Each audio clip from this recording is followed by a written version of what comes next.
It's funny you said that. That you said you're not a shock jock and you're not somebody. You're not a debater.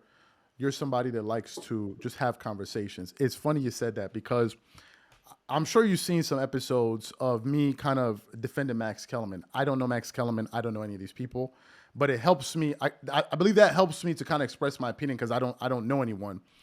And Mm-hmm. as someone that watched Max on television for years on First Take, Max to me, one was funny, but overall, Max, I mean, he could be sarcastic at times, but he seemed like a very respectful person.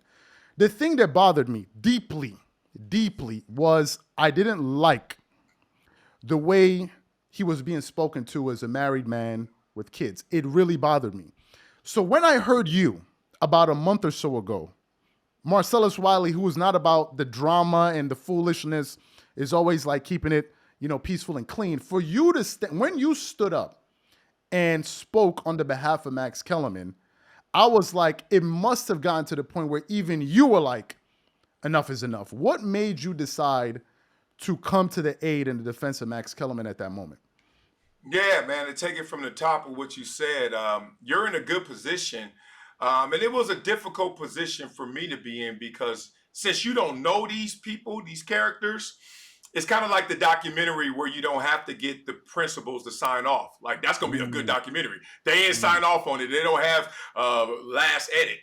They can't say, mm. "Oh, say this, say that." So I know all these people. So it's almost like, Right. damn, I'm gonna sound like I'm killing my homie, but I'm not. But I'm based on the truth. I always tell everybody I love the truth more than any of these fools, and I love them all. But the truth matters more. That's how I was raised. So, dog, if you can't handle the truth, maybe we shouldn't be homies. Simple as that. Wow. That said, what made me have to finally correct Stephen A. Smith was this.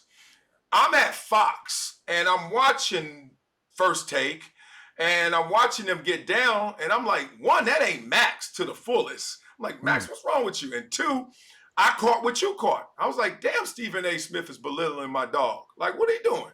And getting away with it just because, see how Acho felt sometimes with me? Because I was there first. That's how Max felt with Stephen A. because he was there first. You feel mm, like you mm, own mm. one because they brought you on, right? Got And you. this is the LeBron Dwayne Wade first year Miami Heat issue. I know that behind the scenes as well. LeBron gets there, but it's Dwayne Wade's county and house and team. And LeBron like, I don't want to flex like that. And then finally, assistant coach was like, D-Way was like, come on, like, let's just, right. stop playing. Right, Right. exactly.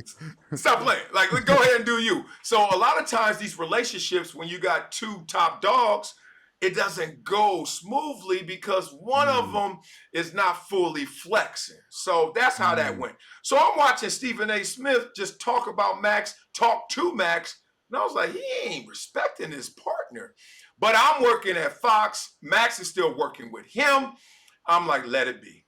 let it I be. don't want to mess up Max's bread. Right. Then Max is off that show, but he's still at ESPN, and I'm at Fox. I ain't gonna do nothing because he still got his bread and he moved on.